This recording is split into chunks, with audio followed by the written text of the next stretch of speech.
Have you ever said yes when every part of you wanted to say no? You smiled, you agreed, you stayed quiet, not because you wanted peace, but because you feared disappointing someone. And then, hours later, you replayed it in your head, angry not at them, but at yourself. Boundaries are not walls. They're doors that teach others how to enter your life with respect. But here's the truth most people miss. You don't lose love by setting boundaries. You lose the people who were only there because you didn't have any.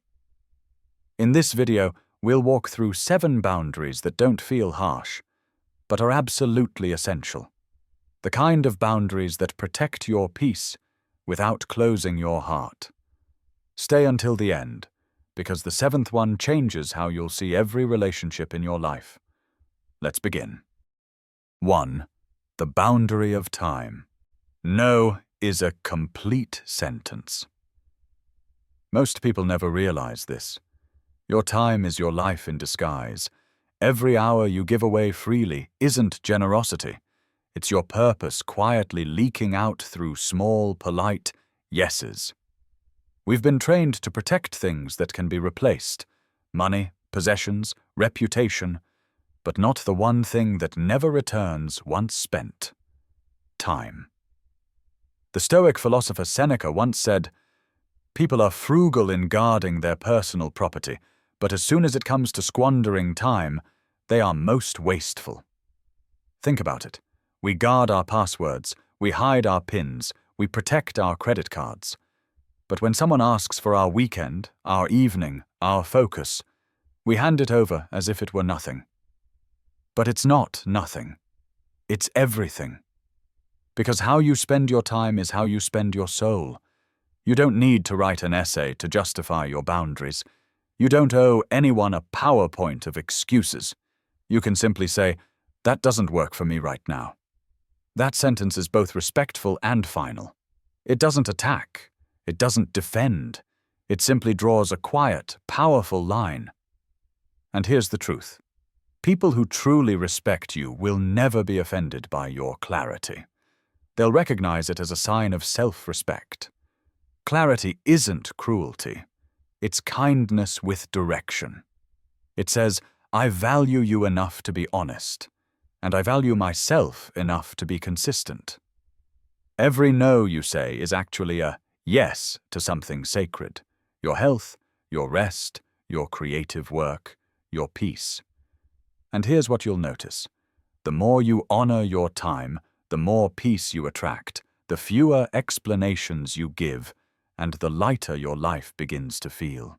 So remember this. Every minute you protect is a message to the universe that says, "My time matters because my life matters." And those who respect your no, they're the ones truly worthy of your yes. 2. The boundary of energy. You don't have to explain your healing. You don't owe anyone access to your healing process. Let that sink in.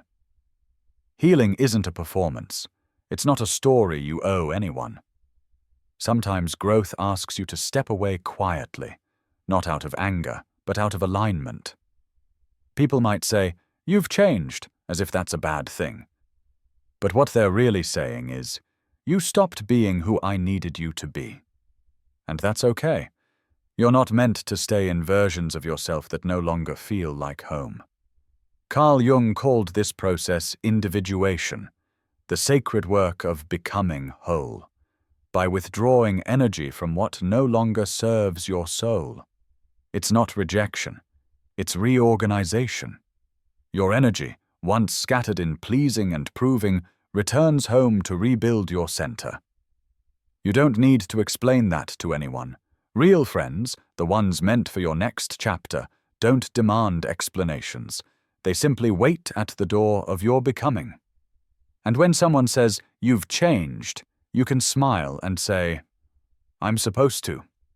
Because growth is not betrayal. It's evolution. Every soul that dares to awaken must pass through the silence of misunderstanding. You will lose people who only recognized your mask, and you will meet people who recognize your light. So if you find yourself drifting from circles that once felt like home, don't chase, don't explain, just breathe. The right people will understand your silence even when you say nothing. Because healing isn't something you announce, it's something you embody. 3. The boundary of emotional responsibility. Their feelings not equal your fault. We've all felt it. Someone sighs, withdraws, or frowns, and instantly your chest tightens. You start wondering, did I do something wrong? You replay the moment in your head, trying to fix what was never yours to fix. That's the trap of emotional over-responsibility. The belief that you are somehow in charge of how everyone around you feels. But here's the truth. You are responsible for your intention, not their interpretation. Marcus Aurelius wrote, "You have power over your mind, not outside events." Realize this, and you will find strength and other people's reactions. Those are outside events. You can speak with kindness, set a boundary with calm, and still, someone might take it as rejection or attack. That doesn't make you cruel. It makes you honest. In fact, the more grounded you become, the more uncomfortable it will feel to those who benefited from your lack of boundaries. So when your no upsets someone, don't panic. Don't over-explain. Recognize what's really happening. They're not hurt by your boundary. They're hurt because your compliance used to serve them. Here's the reframe. When someone gets angry that you said no, they're revealing that your past yes was never for you. It was for them. That realization hurts at first, because for years you may have mistaken people-pleasing for love. You believed peace meant keeping everyone comfortable, even if it meant betraying your own truth. But peace built on self-abandonment isn't peace. It's quiet suffering.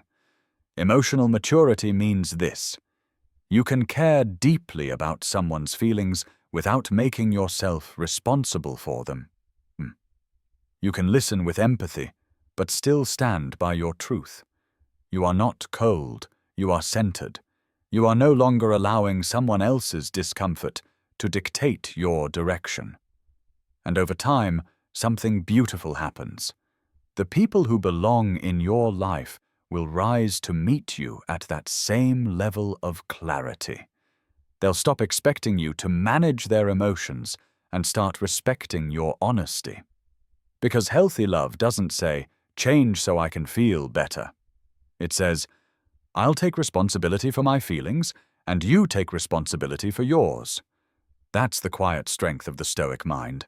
Calm, clear, and unshakable. 4. The boundary of communication. Silence is a response too. Not every attack deserves your explanation. Not every argument needs your attendance. Silence, the thing most people fear, is often the most powerful response you can give. Because silence is not weakness, it's strategy. The Stoics called it apatheia, the discipline of not reacting when provoked. It's not apathy, not numbness. It's mastery of your own emotions. Think about it. Some people start fires just to see if you'll burn.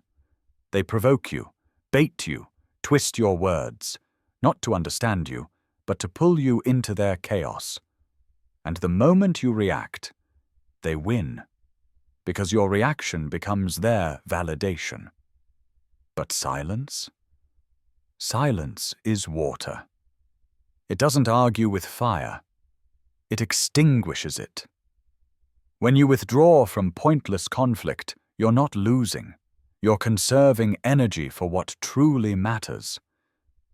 Marcus Aurelius wrote, "If someone can prove me wrong, I will gladly change. For it is truth that I seek, not victory." That's the difference between wisdom and ego. The wise man speaks only when it serves truth. The ego speaks whenever it feels threatened. And that's why silence terrifies the manipulator, because it leaves them alone with their own noise. You teach people how to treat you not through long explanations or endless defense, but through the calm consistency of your boundaries. When someone crosses the line, don't rush to prove your worth. Don't chase their understanding. Just stop explaining. Stop justifying. Withdraw your energy with quiet confidence, because explanation feeds conflict. Silence starves it. In that moment, you're not walking away. You're walking upward. You're choosing elevation over reaction, peace over drama, self-respect over validation. And something beautiful happens when you do. Your silence becomes your presence. People start noticing that you don't argue, you don't chase, you simply decide. And that decision radiates power. Not loud, not flashy, but grounded, undeniable power. So the next time someone tries to pull you into a storm, remember, you don't have to attend every battle you're invited to. Sometimes the most powerful sentence you'll ever speak is the one you never say. 5. The boundary of reciprocity. Stop pouring into bottomless cups. Kindness without boundaries becomes self-betrayal. Giving is beautiful. It's one of the purest expressions of love. But giving endlessly to those who only take turns compassion into exhaustion. Think of your energy like breath. If you only exhale, if you keep giving and giving, eventually you'll collapse. You have to inhale too. You have to receive, replenish, and restore. Carl Jung once wrote, "There is no coming to consciousness without pain." And sometimes that pain is realizing you've been over-giving to people who only appear when they need something. It hurts because it forces you to see the imbalance, to admit that your kindness became their convenience. But here's the truth. Unreciprocated giving isn't generosity. It's emotional debt, a silent agreement that drains your soul. You cannot save people from lessons they refuse to learn. And you cannot build a bridge with someone who keeps burning it from their side. The healthy boundary sounds like this: I love helping, but I can't carry what's yours to learn. That single sentence honors both your empathy and your limits. It says, I care, without saying, I'll destroy myself for you. Because love without self-respect isn't love, it's servitude. Jung believed that true individuation, the process of becoming whole, requires balance between giving and receiving. When you only pour out, you fragment yourself. But when you learn to hold back with discernment, you become complete. Ask yourself, who are you constantly rescuing? Who only calls when they need something? And when was the last time they poured back into you? This isn't about keeping score, it's about keeping balance. Reciprocity is not transactional, it's energetic alignment. Healthy relationships are like breath. Give, receive, exhale, inhale, a natural rhythm of exchange. But one-sided giving suffocates connection. It teaches people that your effort is infinite and your needs are invisible. So the next time you feel that familiar tug, that guilt that says, if I don't help, I'm being selfish, pause. Breathe. Remember, compassion includes you too. Because if you burn yourself out saving everyone else, who's left to save you? Boundaries don't make you less kind. They make your kindness sustainable. They ensure your giving comes from fullness, not depletion. Reciprocity keeps love alive. It's what separates connection from consumption. So today, practice sacred balance. Give freely, but not endlessly. Love deeply, but not blindly. And remember, You are not here to pour yourself empty. 6. The boundary of presence. Protect the quiet moments. Your peace is a limited resource. You only have so much of it each day, and yet we give it away so easily. To notifications, to arguments, to people who treat our energy like it has no expiration date. You can't be everyone's therapist, savior, or emergency contact. You're allowed to rest. You're allowed to turn your phone off, to say, "I'll respond later," and mean it. Because here's the truth, you can't pour from a well that's run dry. Even the sun sets every night. Carl Jung called this sacred space the self, the inner center where the soul rests. It's the part of you that doesn't perform, doesn't impress, and doesn't explain. It simply is. But most people never visit that place because they're too busy playing the roles life demands. The provider, the friend, the helper, the listener. And slowly, they forget what it feels like to just be a person and not a purpose. That's why the boundary of presence matters. It's not selfish. It's essential. Block time for stillness. Walks without your phone, journaling before sunrise, 10 minutes of deep breathing before bed. Whatever quiet looks like for you, protect it like oxygen. Because when your inner life dries out, your outer life becomes noise. You start reacting instead of responding. You start surviving instead of living.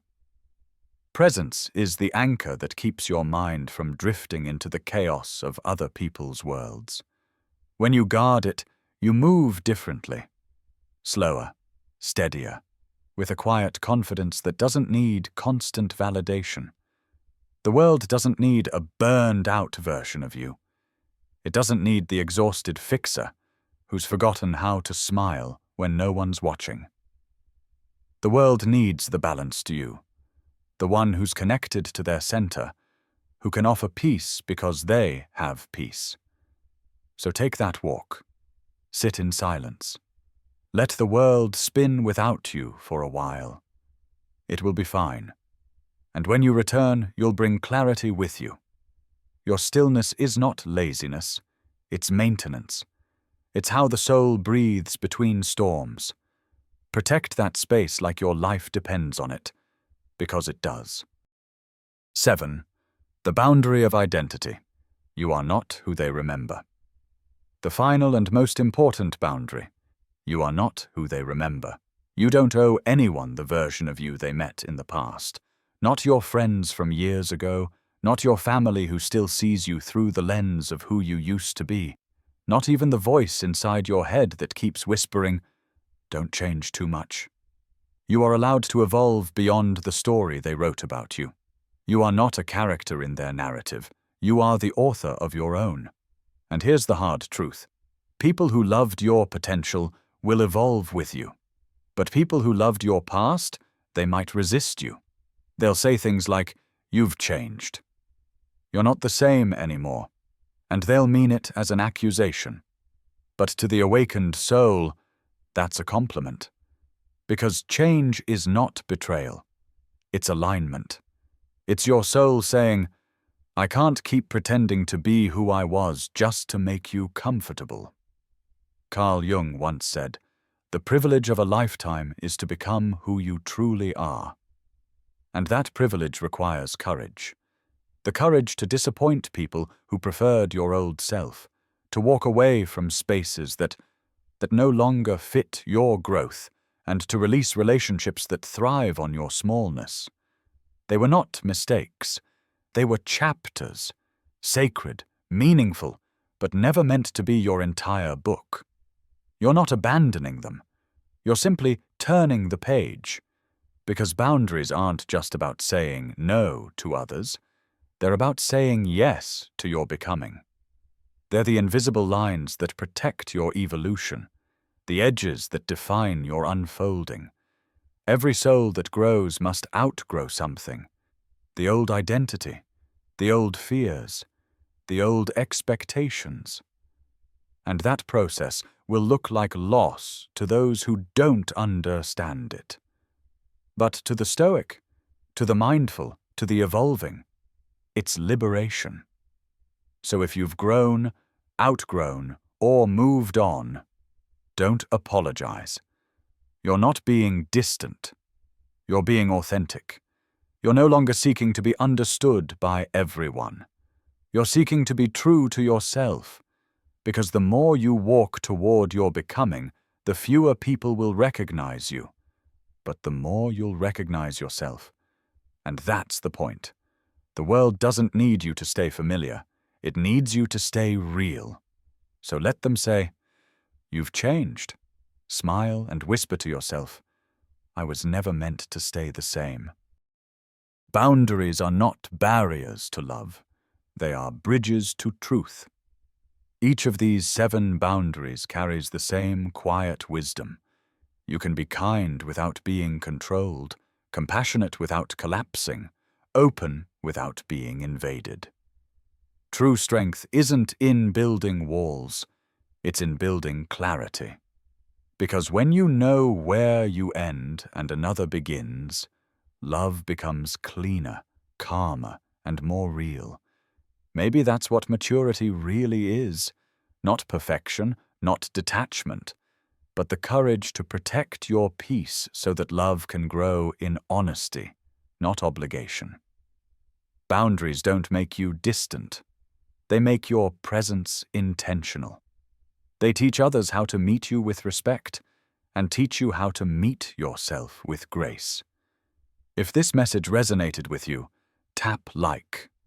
Not for me, but as a promise to yourself that you're learning to protect your peace. And in the comments, write 3 words: kind, clear, free, because when you live by those words, something shifts. You realize you never needed to become harder, just more honest.